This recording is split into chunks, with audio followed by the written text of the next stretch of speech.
Fire Radio. So anyway, Scott Hewlett on the podcast. We're going to get into a ton of different things. This is always my problem, Scott. When I start the podcast, I never hit record in a timely fashion. And so the pregame where we're talking and getting to know each other a little bit, feeling out how we're going to map this conversation is usually some of the best stuff. And I always miss it, man. So this is just another reminder why I got to hit record while we start, Right. Yeah. But anyway, welcome to the show. Scott Hewlett, 25 years in the fire service, second generation, a man above the northern border from southern Ontario, Canada. He's got a love for the fire service, a passion for our people. He is the host and runs Multiple Calls Podcast, which is a very successful podcast platform and social media platform that's been out there since 2018, I believe, if I did my homework correctly. Yeah. Scott, welcome to the show, man. Thank you for joining me today. Yeah, thanks for having me. The privilege isn't lost on me, so much appreciated. I appreciate that. Thank you. It's just fun. I think you and I started right around kind of the same time frame when it came to putting out the podcast, starting to talk about the job, focusing on, the other side of firefighting. It's I find today, and I want to run this past you, and I would love to get your perspective on it. I find today that a lot of what we're talking about in the fire service, especially in the podcast platform, and then where we're looking at people that are authoring books and people that are offering classes, everything seems to lead back to leadership. Where the fire service is truly a blue-collar job where we should be teaching skills, technical abilities, tactical operations and considerations, things that you would think people are starving to be better at. And they are. But there's this movement right now where everybody's thirsting for leadership. To me, I've been wrapping my brain around that and asking myself why. Why is leadership such a popular topic today, more so now than it's ever been? And I know that with your platform and the circles you run in and who you talk to and what you're doing, a lot of it is leadership based. And it's people that have put themselves out front and sharing ideas and opportunities on how to teach leadership or how to instill leadership values into individuals. I'd love your perspective on this because this is something I've been dissecting for quite a while now, and I really haven't talked about it much. But I'd love to get your take on it. No, I notice it too. I always love to give a counter perspective, so let me just flip it for devil's advocate's sake, just so we can punch this in a different direction. Leadership, talking about leadership can also be low-hanging fruit, right?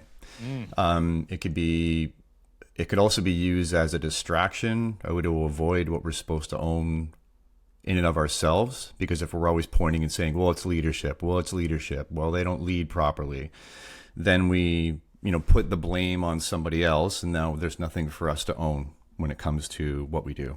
So I'm always about balance, like even just ahead of us talking, right? We talked about the balance of like grit and vulnerability. I always want to see, okay, let's look at both extremes of the spectrum, and let's try and find the middle. Obviously, leadership's important.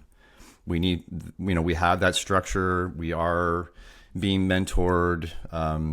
There's informal leaders and there's formal leaders. None of what has really been being talked about, I would say I disagree with, but I think it is something that we can over harp on and over focus on. And then sometimes that disempowers us, right? We're like, well, it would get better if we had better leadership. It's almost like with stigma and mental health, right? Stigma is a real thing. Stigma occurs. Stigma needs to be discussed. But if all we ever do is talk about the stigma and the stigma and the stigma, we just keep repeating it over and over and over again, eventually we have to realize we've talked that out, we've addressed it, it exists, we're working on it, and we need to move on to the next thing that we need to work on, or else we always get stuck on a single topic and we're not going to progress. Hopefully that's answers your question. Oh no, there's so much there I want to unpack right now. I think that I would just want to rewind just a little bit there. Accepting ownership. I think it's easy to point fingers, and I think it's easier to look at fault elsewhere and not in our own home, not in our own within. And I think you bring up a very good point. I think people are starving. It's funny. I'm working on a project right now, and it has to do with something that we're going to be putting out, a material product. And I was looking for inspiration at things in my office at home. And in my home office, I have a pennant hanging up that was a gift from the guys at Elkhart Brass. And it says, we're drowning for information. Wait, hold on. We're drowning in information, but starving for wisdom, right? Sorry, I had to look around my computer screen to get it. But here's the thing, right? Like when you dissect that and break that down, right? There's so much to that. And I think that parallels what we're talking about very much here, is that we have to do more to look at ourselves. We have everything in front of us, but it's easier to point the finger or grasp at it than it is to accept it or own it. Do you believe that? Yeah, and even playing devil's advocate with, say, podcasting and social media and stuff, like at some point the talking about it has to stop and the doing has to start. Like that's where the real learning happens. So if we're always talking about leadership and we're not actually just, putting it aside for a minute, okay, well, let's integrate it now. Let's integrate it. Let's actually start to do the thing, and we can do it in a messy way. We can do it imperfectly, and at some point you got to put the talking aside and you just have to get to work and see how it goes. That's the experience. And from the experiences of doing it imperfectly, that's where the learning comes from, and that's where wisdom comes from, right? So you can read all the books and you can do all the certifications and you can listen to all the podcasts, but at some point you have to stop listening and start doing, right? And start seeing how you can actually put it into practice. And that's the messy thing. So even with, I think that's what it is with the drowning in information. If you're always stuck with your nose in the information, you're not living your life and out there doing it. So, as much as we're both on social media and trying to put out good content to help the culture grow properly, at some point you got to put the phone down and you got to pick up the ladder and you just have to do the work. Brother, the best thing I ever did was start this podcast and social media platform, because it's held me more accountable than ever before in my life. I've run it in a lot of different avenues, and I've done a lot of different things. I ran a family business. I have my own, that we sold. The firehouse for 29 years. I have my family, 4 children, a wife, like responsibilities in life. But one of the most unbelievable things that happened with National Fire Radio when I started it was it made me have to hold myself accountable more than ever when it comes to the fire service. And that's transposed then into my real life. It's made me a better person, because if I'm going to be out here speaking it and talking it and sharing my experiences and being fully transparent, like there's nothing I don't really talk about. I don't talk about the few things in my life, we all have our struggles and different things that we deal with. But like the only way this works is if we're transparent, if we're honest, if we're upfront. I have faults. I'm not good at certain things. There are things that I struggle and drop every single day. But it's what do you do about that, right? And I think that National Fire Radio for me has truly held me more accountable. Do you feel the same way with everything that you do with Multiple Calls podcast, interviewing people, sharing the good word, pushing this job forward? In retrospect, there's got to be a large amount of accountability on the back end for you. Sure, and that even starts with, being more senior and then having rookies, like in that individual personal interaction. You are showing them things and trying to set them up, and then if you're going to say it, just in front of that individual, they're watching to see if you're actually going to play it out. And then you could extend that to being a shift instructor within your department, or doing some training with your crew, or becoming an instructor outside your department. All these things are push you out of your comfort zone and really challenge you. And a real turning point for me was 15 years in, when I went into the training division for 3 years, and that's when I really started to learn what I didn't know. That was a real, blood drain from the face kind of moment. I took nozzle forward, I went to FDIC, and my whole world blew open. And, I realized... So that was 15 years in. Yeah, and I realized, again, it's just exposure. And what I think's great now, and I think that's what part of the podcast is, and this is what I'm trying to do with like the rules lists and how I interact with rookies, is I want them to get there, 10 times faster than I did. I want them to, have that moment immediately, so that they don't get so far in. Like, because really, we only had control. I only ever had control over the experiences I had, so it just happened to play out that way for me. And you and I also didn't have. I mean, of course, there was Fire Engineering Magazine. There were things around, but we weren't inundated with information. and conversations and knowledge like we are now. So maybe that's why it took me 15 years. Like I was always coachable. I was always keen. I was always trying. I always cared, but I really didn't know what I didn't know. Those 15 years though were hard fought years that you're putting in, and then a door was opened for you, which I had to think that after 15 years, that moment of, aha, holy crap, I've been seeking this. I've been looking for this. There's more out there. That door got opened to you after 15 years of hard labor on your own. Man, yeah. That's rewarding, though, no? It is, but it's also incredibly humbling because you look back. This is where you're learning about. I didn't know what I didn't know. So you look back at calls you were on where you thought they went okay, and you realize, oh my God, I got lucky.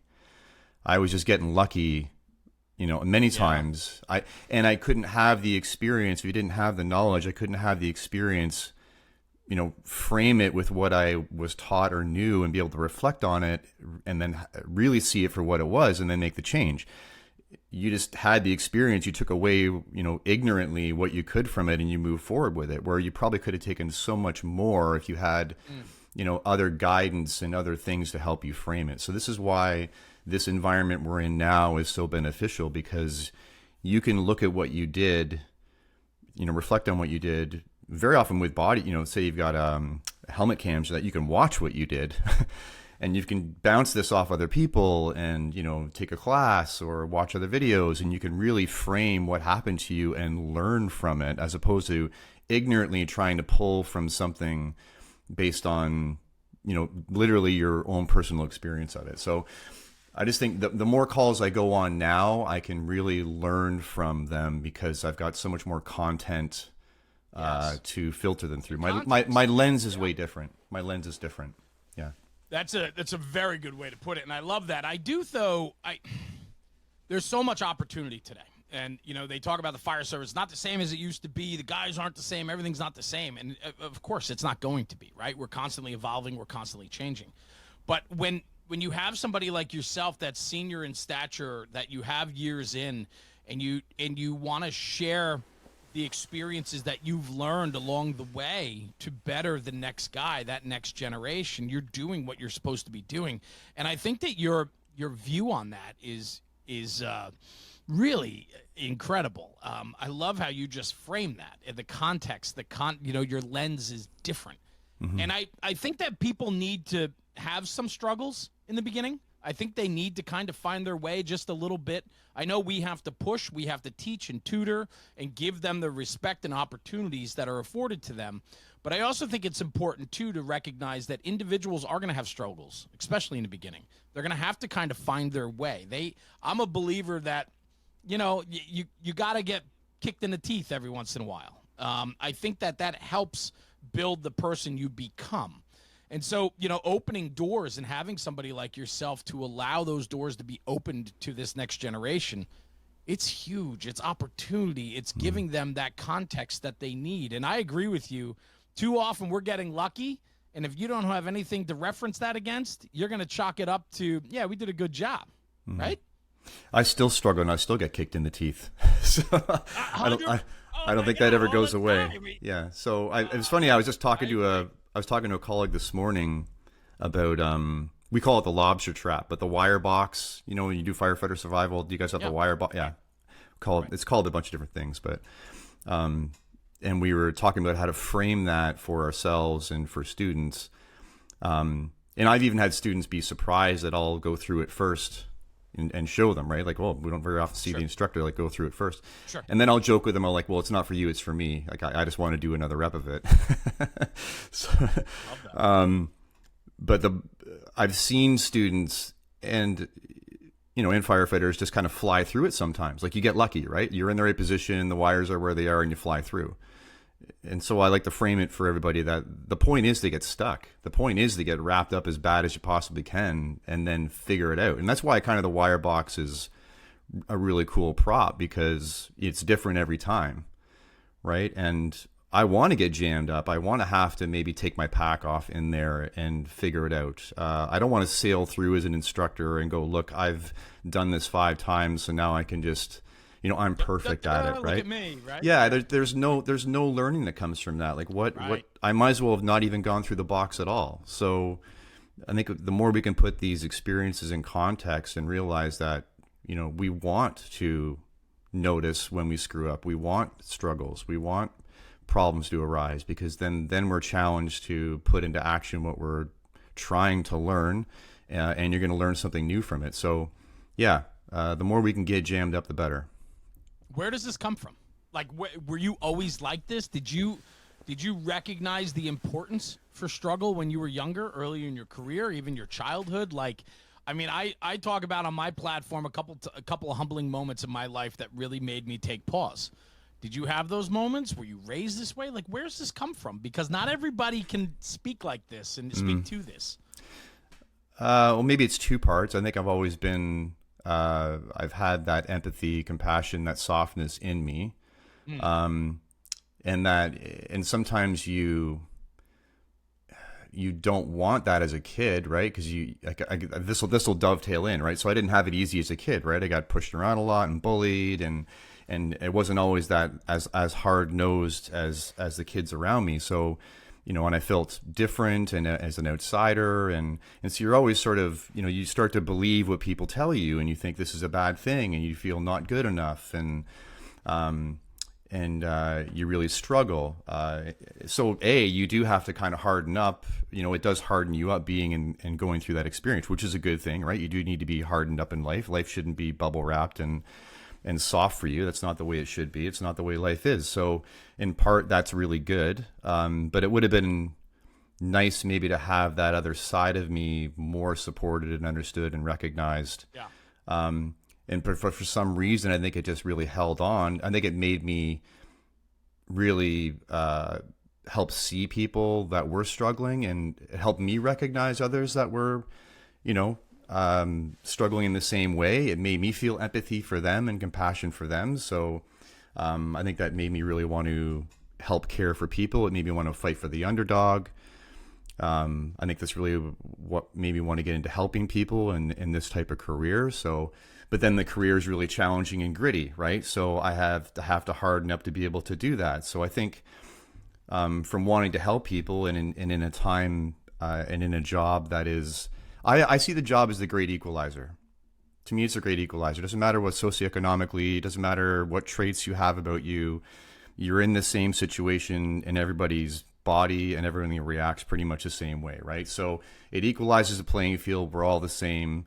And when it really comes down to it, this is what matters. So I think, in short, that's what drew me into the job. But then this softer empathy, compassionate part of me, I found it made me better with patients, right? Better with victims, better with understanding families when they're, we're helping their family member that's VSA.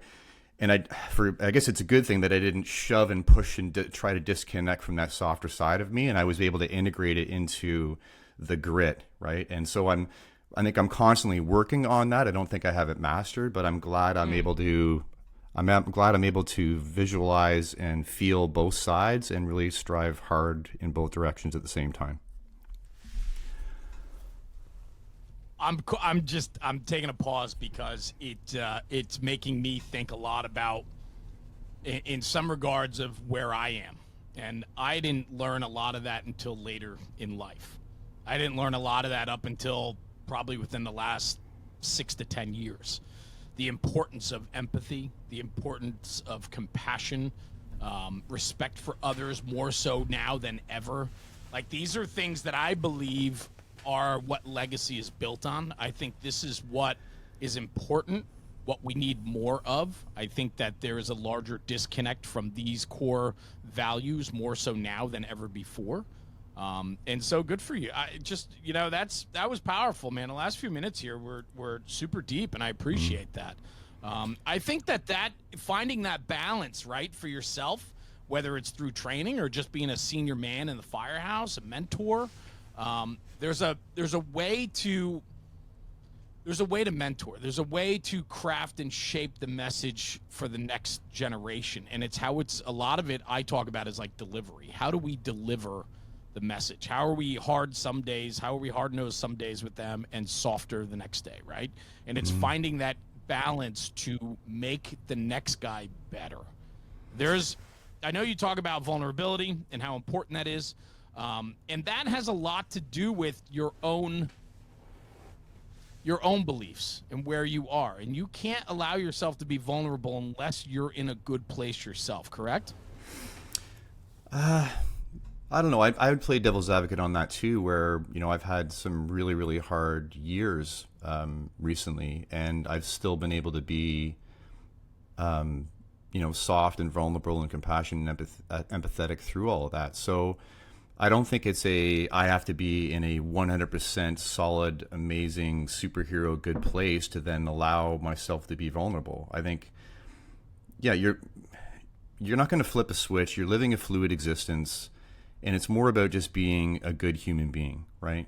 So, yes. And I really see it as situational, and I talk with Coralie about this, and again, the more we have these conversations, you can start to hone these thoughts so they get a little bit more clear and succinct. Yes. But I see it as every situation requires a ratio of both. So I think if you approach every situation, you're not thinking, okay, this is the situation, and I'm going to apply this much grit and this much vulnerability, but energetically you come into whatever you're coming into, and you realize this is going to take a little bit of softness. Right? This is going to take a little bit of grit here. This person needs a little bit of grit, but they also need a little bit of understanding on this regard. So where are they at? Like, you're meeting students, meeting rookies, meeting patients on calls. Like, what do they need?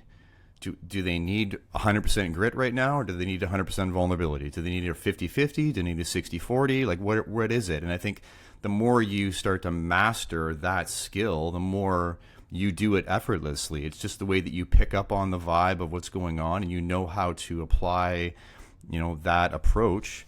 And I think that's what makes you, a much better first responder. And especially in situations where, and I've talked about this a few times, that there's quote unquote nothing we can do, right? We know the person has passed on. There's nothing gritty for us to do in that situation. There's no window to break or door to force or, stove range to smash or kitchen cupboards to pull down or ceiling to pull. It's like, this requires heart and humanity, right? And if we don't know how to apply that, then I think we kind of leave those situations feeling like we didn't do anything, right? You leave there feeling like I didn't provide, like I didn't help. And then I think that's when those calls really stick with you. But if you know how to really fully be present with people and be loving and compassionate and comforting to them, even when there's nothing to do, that's a lot to do, right? And if you can do that, you now leave these calls.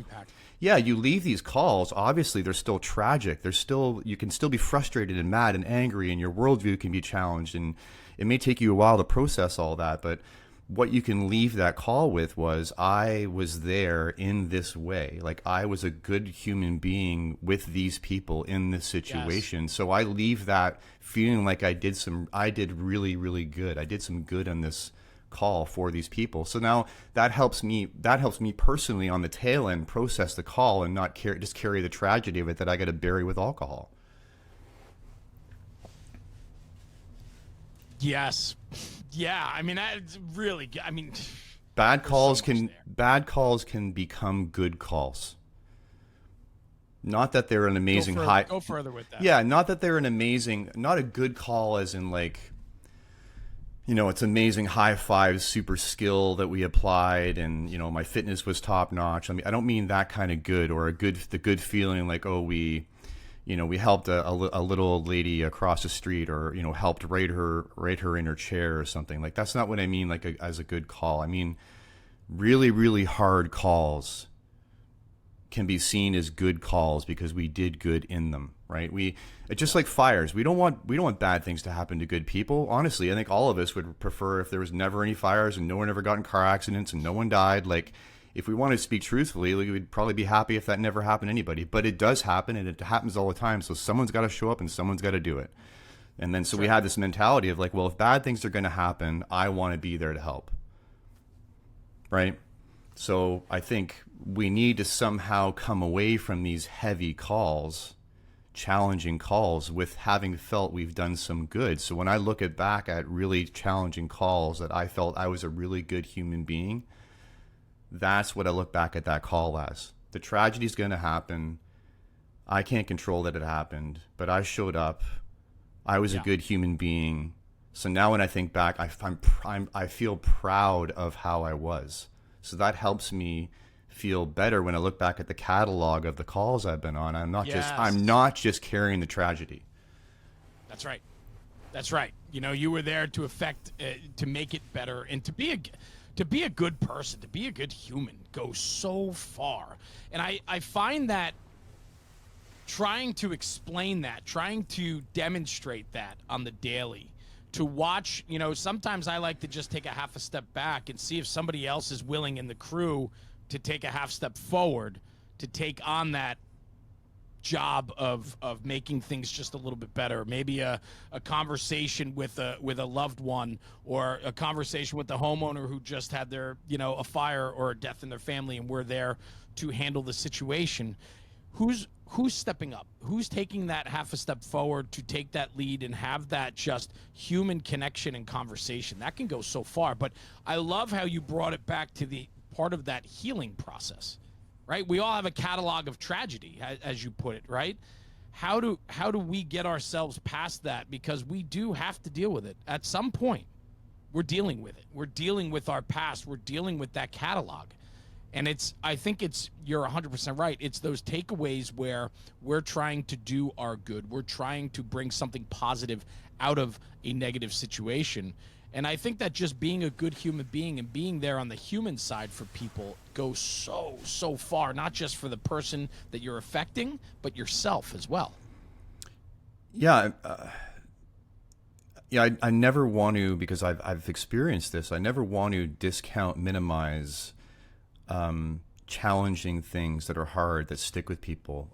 Post-traumatic stress, you know, people that actually dealing with post-traumatic stress disorder. Like, I've been speaking about these for years. So again, I'm prefacing this, right? But if we're looking at a way of like, how do we solve this, right? How do we make this better? How do we minimize the post-traumatic stress? How do we minimize the post-traumatic stress disorder situations?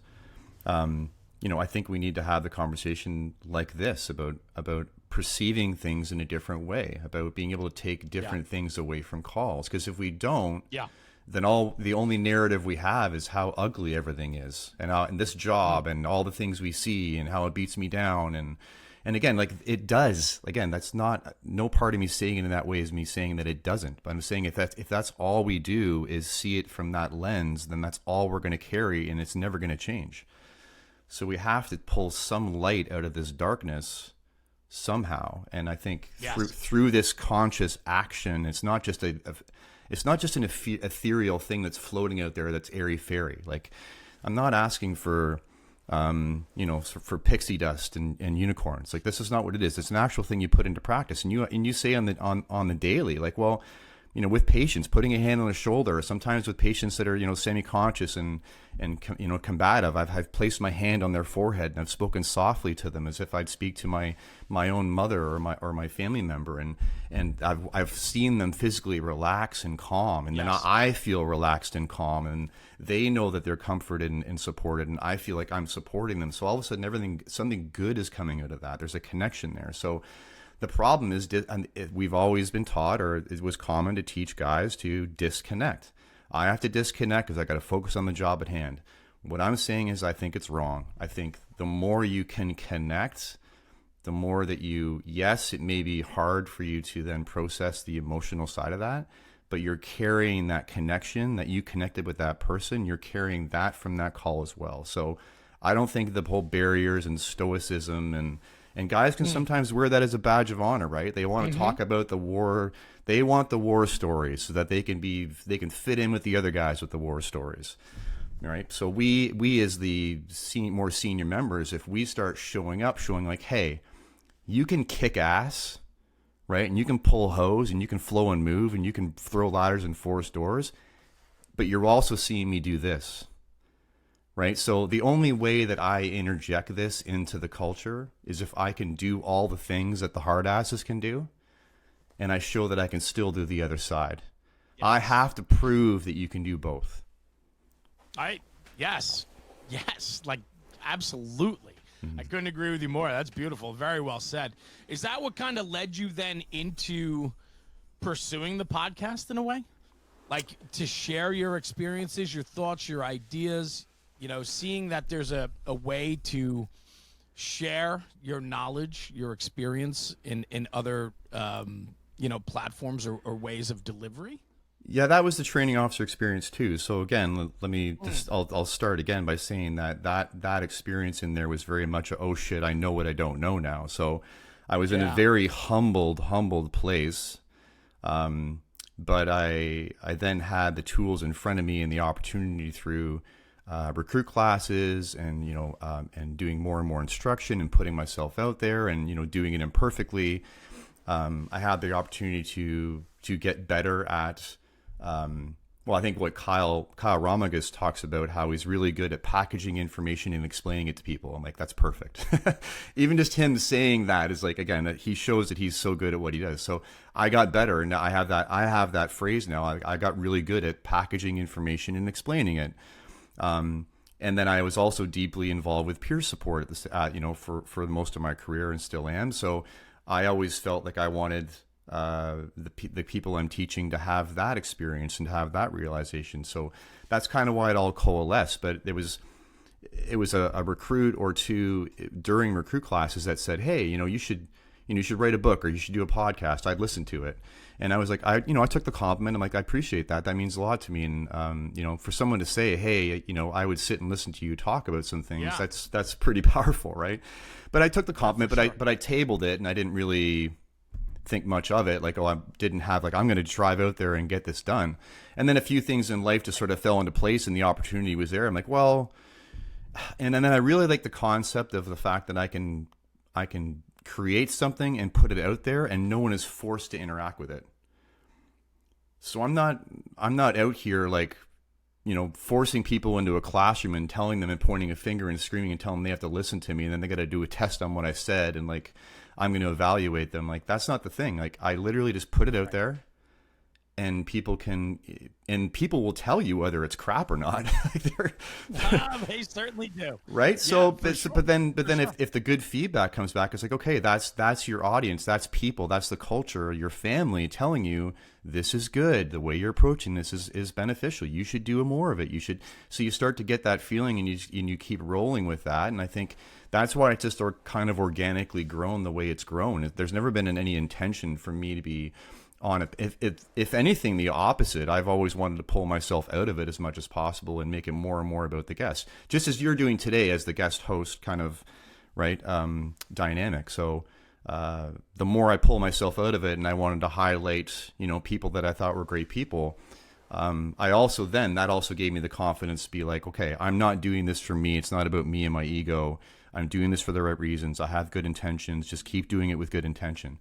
And I think it's just, it's been 5 years of doing that. And now I think there's starting to be a little bit of traction. And you know what? If it lasts another year, it lasts another year. If it lasts another 10, it lasts another 10. But it's a privilege to be at the table and be part of the conversation for a brief period of time. Do you find it to be a little bit of therapy for you? Yeah, I think learning is therapy. I think hearing things from other people's perspective is therapy. You ever have a moment when you're doing an episode and you're having a great conversation and you just sit back and go, yep, that just clicked. Like, I've been trying to play with it in my brain, I haven't put it together, and then boom. It happens to me often. All the time. And then that's the gift. Yeah. That's the gift that the person is giving you, right? And yes. And this is what real conversation's about. That. This is what real conversation is about. And even really, really good friends that I've, I had my buddy Peter Reed on for episode 2, and I'd known him since I got on. So, since 98. And here you think you know everything about your very, very close friends. And to sit down for a couple hours and just solely focus on them, I came away from that learning so much more about him. So that is what I get out of it. I really get I get a lot out of it too. Yeah, and that's for me is that's fuel for me too. That's my selfishness that I talk about, that I need this as much as I want to push out guests and opportunities into teach and train and learn and all these wonderful things that come from a podcast. I find that my selfishness of it is I need this conversation today with you because it makes me better. It pushes me to think differently. It challenges me to want more. And that, for me, is the selfish side of what I do. Yeah, and then for me, having you on, in very short time after this, that'll flip the tables, and I'll be getting that from you, right? So it's this really cool, this really really cool give and take, and I think we'll all agree we got into this job because we didn't want something that's just static and repetitive every day. Guys want, they want novelty. They want things to be challenging. They want things to be new. That's why they're in this job. So, the more that we do this too, the more, things aren't static in your brain. The more things are getting nuanced, the more things are opening up, and you're like, and there's that that's kind of like a drug for us, right? That whole opening up perspectives. And then again, trying to integrate it into who you are and then actually trying to put it into practice. That's where the rubber hits the road. And then you'll do that. You'll see a different experience occur in your life and you're like, and you just keep following that path, right? Yeah. I'm such a different guy today than I was yesterday, let alone 5-6 years ago. Yeah, it's cool. You know it's what good. I mean? Like it's fun to, and even like my kids, they see it. My wife has seen it. Like, you're different. You're different, Dad. You're different. You stop and take pause, or just little things that I do today that I never would have done before. And I'm grateful that I've had this experience and meet people like yourself that make me want to be better. And I think that's, it's so easy to say like, surround yourself with like-minded people. But like, there's something to that, but it's even more than that, right? Surround yourself with diversity. Surround yourself with people that don't agree with you. Surround yourself with people that do agree with you. Surround yourself with people that are 1,000 times smarter. All of those put together make you better if you're willing to listen, if you're willing to want to be better. Yeah, willing to listen. Took me a long time to learn that, Scott. Yeah, willing to listen is a huge thing. And Brent Brooks, I heard him talk about it on the Weekly Scrap about.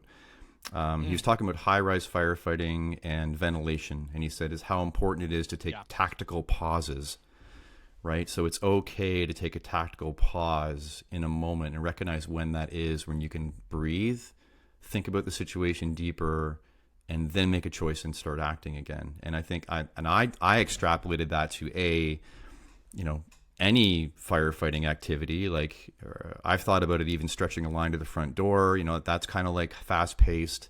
You're trying to get masked up with your gloves on, and you're waiting for water. But once you're on air and that line's open, and now I've trained myself, and I pass this on to the people too, is like take that huge deep breath, right? And take kind of a tactical pause. Okay, you're in a winning position now. You got the weapon open. You're at the door. You got to let the water work. Learning that from Kyle and all these greats like Jay Bonifield and Aaron, and let the water work. So you have a moment there to take a tactical pause where you don't always have to be moving 100 miles an hour. And then that breathing and that relaxation, now we all know, then you start to make better decisions. So I'd extrapolate that even farther to what you're saying, is that if we do this in our real life, where if something's occurring and you feel yourself getting amped up, there's times where we can just take a tactical pause. Yeah. And just be introspective for a moment, and then choose our words, as opposed to always being in a reactive state like an amped up dog, right? Yeah, I love it.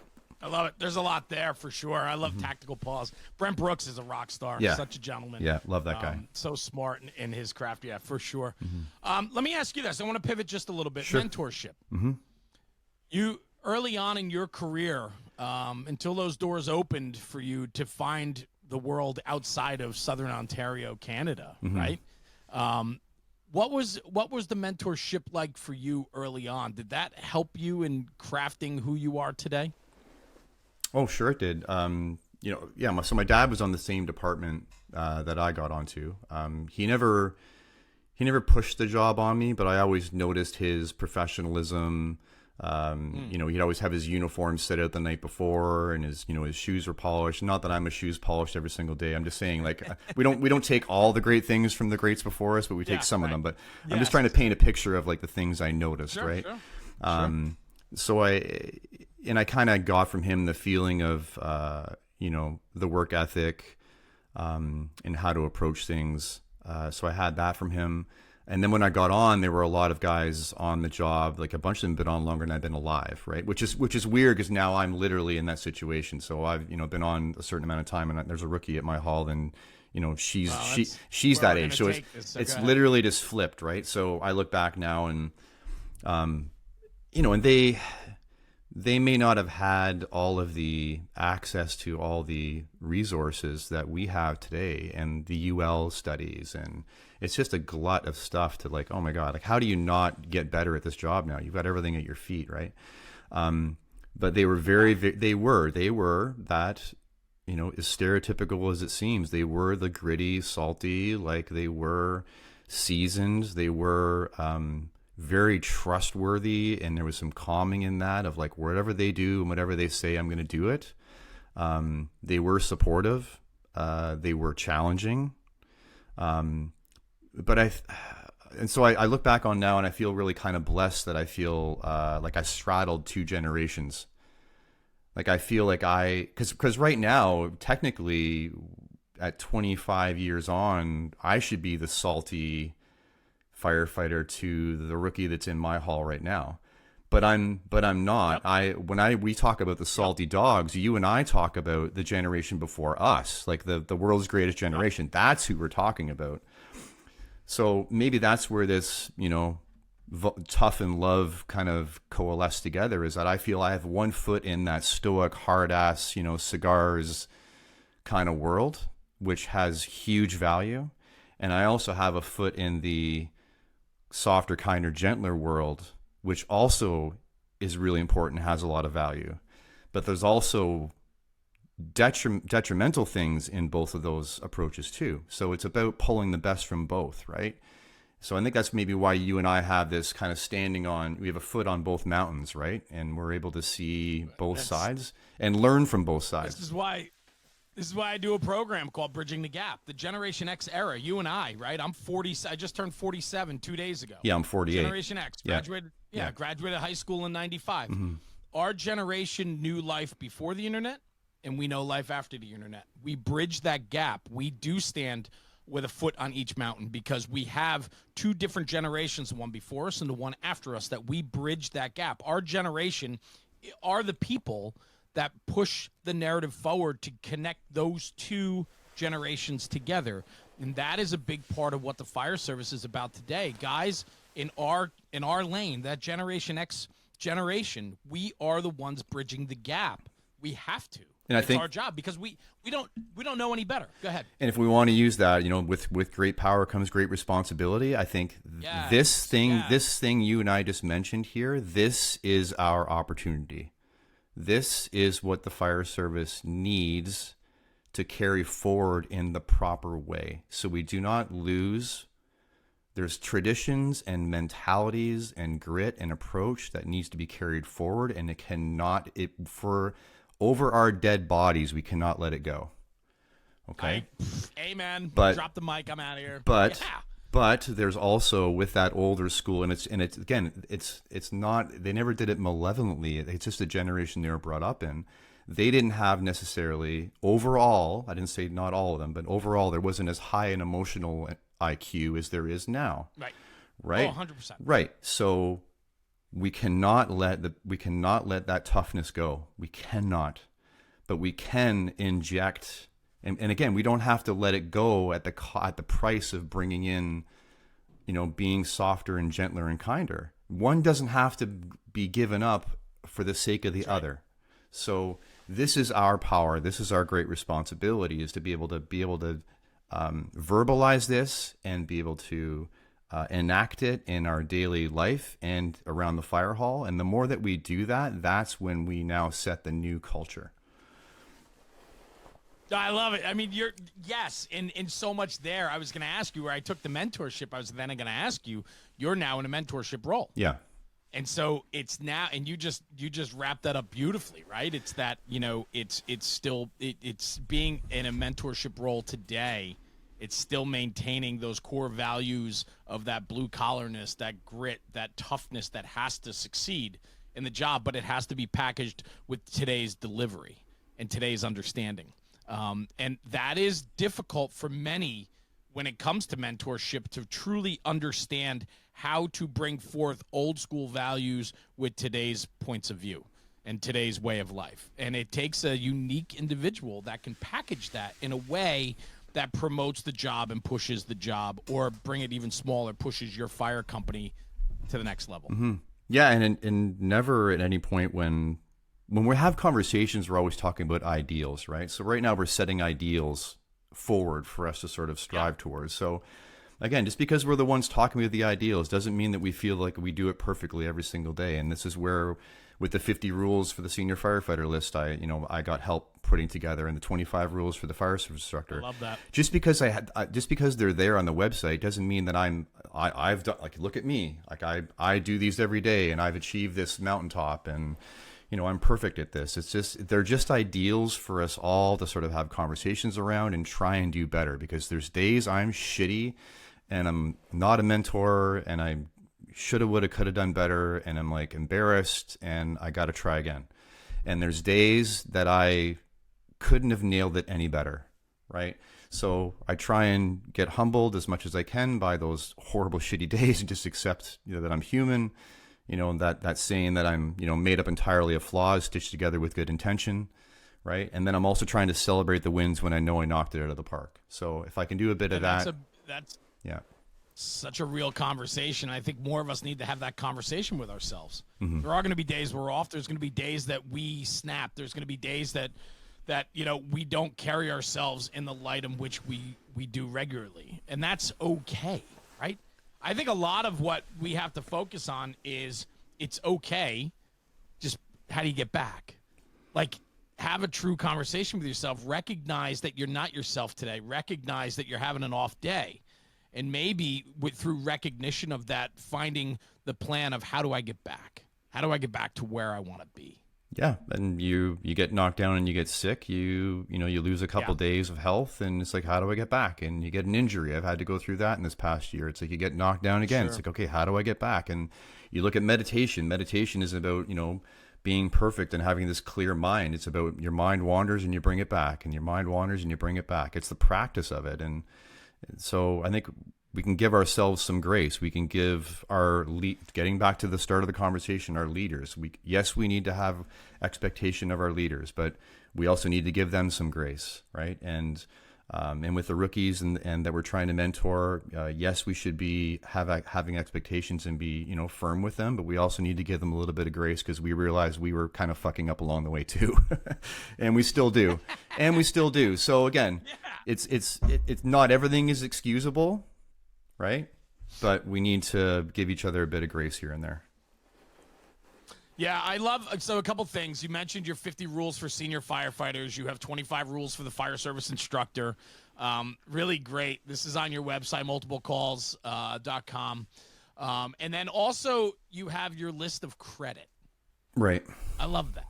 Talk to me a little bit about where that comes from. Yeah, it's cool. I just interviewed, it's not out yet, but it's in the queue to be edited, Eric Wheaton. Out of Winter Park, and he just such a great guy.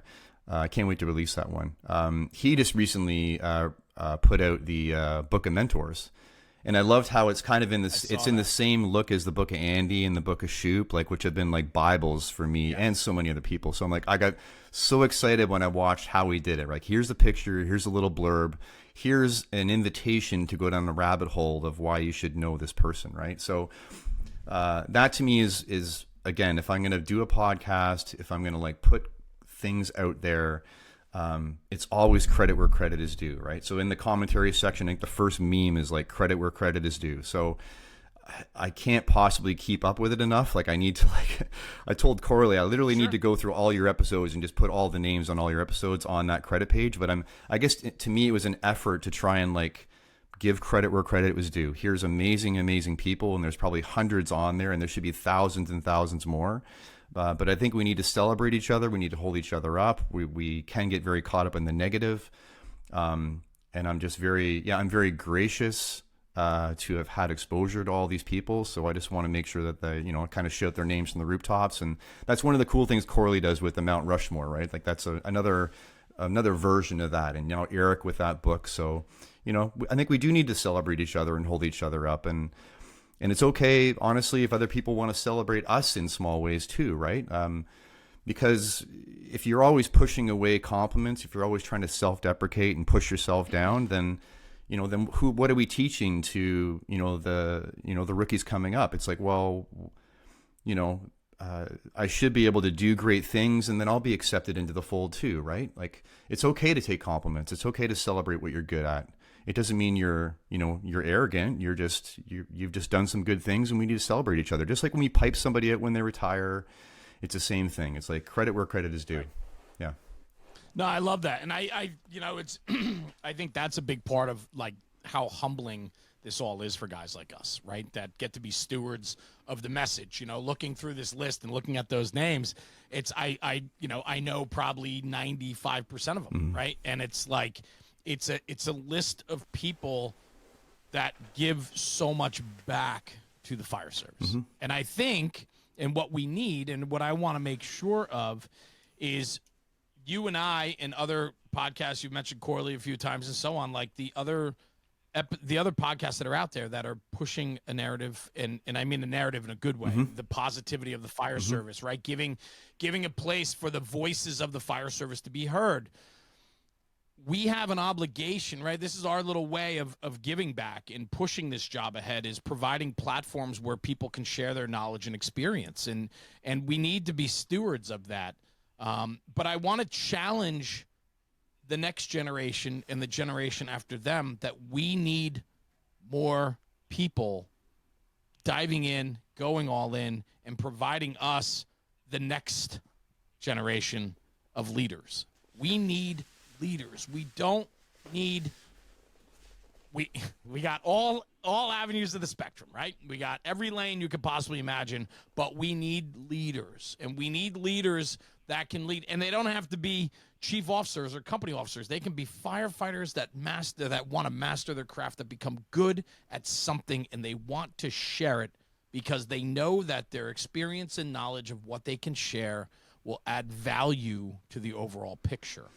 I want to push this harder than I've ever talked about it before, Scott, because I feel like we're not getting the next graduating class of people to put things out there. And I just want to push that and say we're hungry for that. There's guys like me with almost 30 years in the fire service that want the next 12-year to 15-year guy to start stepping up and sharing some of his experiences and knowledge, because that's important. And it also comes from a different perspective, right? Yeah, I think I'm going to approach this from the medical side of things. So when I would teach EMR and medical BLS skills to firefighters, they'd always want to approach it from what they're not. Well, I'm not a paramedic, so... And then the paramedic, I worked as a paramedic. The paramedics could say, well, then I'm not a doctor. And the doctor could say, well, I'm not a specialist, right? And the specialist could say, well, I'm not doing research and innovating. Yeah. It's like if we're always focusing on what we're not, then we're not really focusing on what we actually are and just be really, really good at that thing, right? So, be really good at BLS skills. Just focus on and do your part in the chain. And I've saved more lives with the BVM than I have with a hose line or a Vez, right? Just because of opportunity, not just just because you'll have the opportunity a lot more. So why not just be really, really good at that? So the reason I'm prefacing with this is that if we always talk about, maybe the word we need is what we need is more examples. We need people to be examples. Because if we're saying, well, we need people to be leaders, you get someone that comes on is brand new as a rookie and goes, well, I'm not a senior firefighter yet. Right? And you get senior firefighters saying, well, I'm not a captain yet. And you get captains saying, well, I'm not a DC yet. And a DC is, I'm not all the way up the chain. It's like, just they'll think I'm not in a leadership. I don't have a leadership title. I'm not in a leadership role. So then they sit back on their heels, not because they don't want to do something, but because they feel it's not their place. But I've even said to, if you just graduate the academy, you have something of value to give someone that's just coming into the academy. Like, you don't need to be a 30-year, from FDNY, fought every fire there is to fight kind of person to be able to open your mouth and say something of value to somebody. You definitely don't need to try and be that other person or come up with that persona. But you have something to give. So then, the person that's been on 3 years has something to tell that brand new rookie that's in their first day. So all you got to think about is like, well, who am I? What experiences have I had?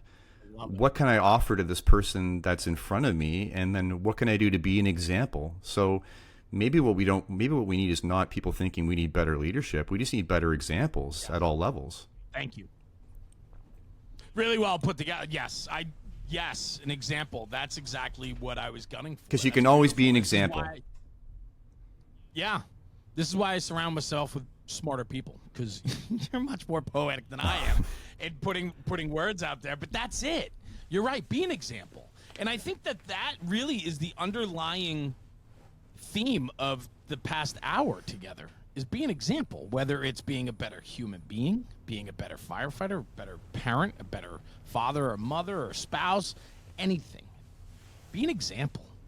I think when you hold yourself to that, good things are going to happen for you. Mm-hmm. And the key is, if you're going to be an example, that doesn't mean you need to be perfect. That's the biggest piece right there, is that just because I'm a mentor doesn't mean I'm perfect. Just because I'm trying to be an example as a good friend doesn't mean I'm perfect. Just because I'm trying to be an example as a good peer supporter doesn't mean I'm perfect. I'm going to do it imperfectly. I'm trying my best. My intention is good. Give me some grace. I'll give you some grace. Awesome. Yeah. Really well said, Scott. Thank you. So where are we headed with multiple calls? Where are we headed in your career? Give me a little rundown of what's next for you. What's exciting? Things on the horizon? Yeah, we've had a YouTube channel for a long, long time, and it's just kind of sat there empty. Everything takes time and energy, but we've kind of talked about ways to use that properly, and then so maybe there'll be some conversations that aren't necessarily would be a full episode, but there may be a chunk there that would be of some value that doesn't quite fit on Instagram, but doesn't really quite fit as an episode. So we're going to try and play, I guess, with maybe putting some shorter excerpts on there and see if there's some value there. But really, it's just about, what kind of value is this going to bring, right? It's not about, well, now we got to go down this road and we got to pump this up and make that bigger. It's like, no, this has been a slow, organic slog, and that's fine. I'm fine with doing things slowly as long as we're doing it with a good intention. So there's no drive to push the podcast, and we celebrate our wins when we've got plays getting come in and we get downloads and feedback. Like, we're going to celebrate all those wins because they are that's really huge. Everything is icing on the cake, but everything has to be done for the right reasons. So. We're not intentionally pushing hard, but some good opportunities are coming up, and possibly connecting with a few other sponsors in that. So we'll see where that goes. That's great. And collaboration, right? I mean, having you on today on my show is just awesome. Mm-hmm. I think we need more of this. There's so many good things happening. We can look at the negative. We talk about the fire service today, and so many people are down about it. And I'm so upbeat and positive about it. And I'm looking at opportunities and things that are in front of us that we've never had before, things that are promoting this job 100 times further. But it's just so much easier to go down the negative trail than it is to push positivity and push forward. And I'm looking at the opportunities in front of us. And I think one of the biggest things we need to do, yourself, me, and the other guys that are out there doing what this is more collaborative work to push this mission forward, right? And I think when you remove yourself out of the equation, we put the importance of pushing the job forward, bringing forth, being an example. That stuff matters, and when we do that, we win. We all win, and I think it's important. Yeah, I don't think we need to talk less. I think we need to talk more, because the more Jordan Peterson talks about this every time he gives a presentation, he's honing his thoughts and learning something about himself. So, when I first, decided to do the podcast, I looked to see what was out there, and there were a few that were doing very well. And I could have said, well, someone's already doing this and just not done it.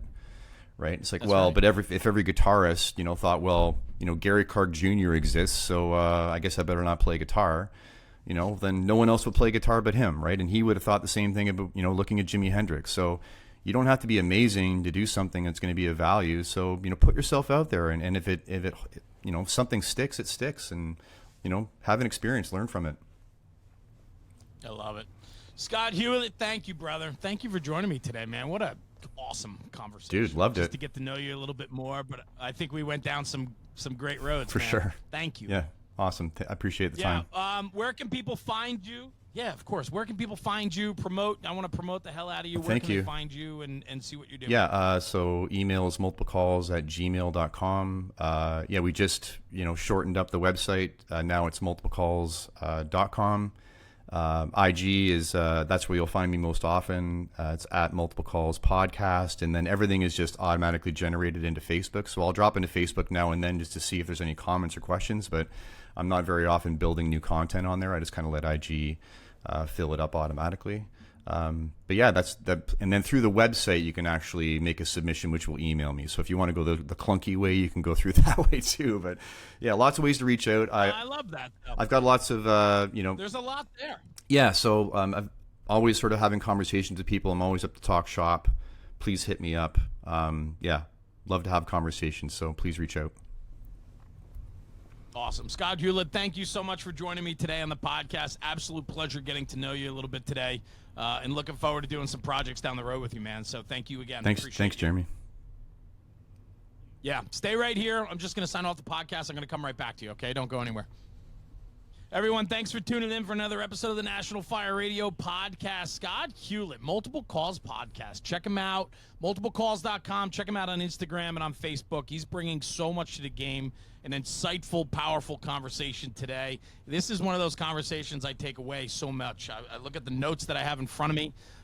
Very well spoken. Scott really put together a hell of a show today with us, and it was just great. So, guys, thanks for tuning in. And do me a favor. Take it back to the firehouse and talk about it, because when we're talking about the job, we're making the job better. We'll see you at the next one. Jeremy, National Fire Radio.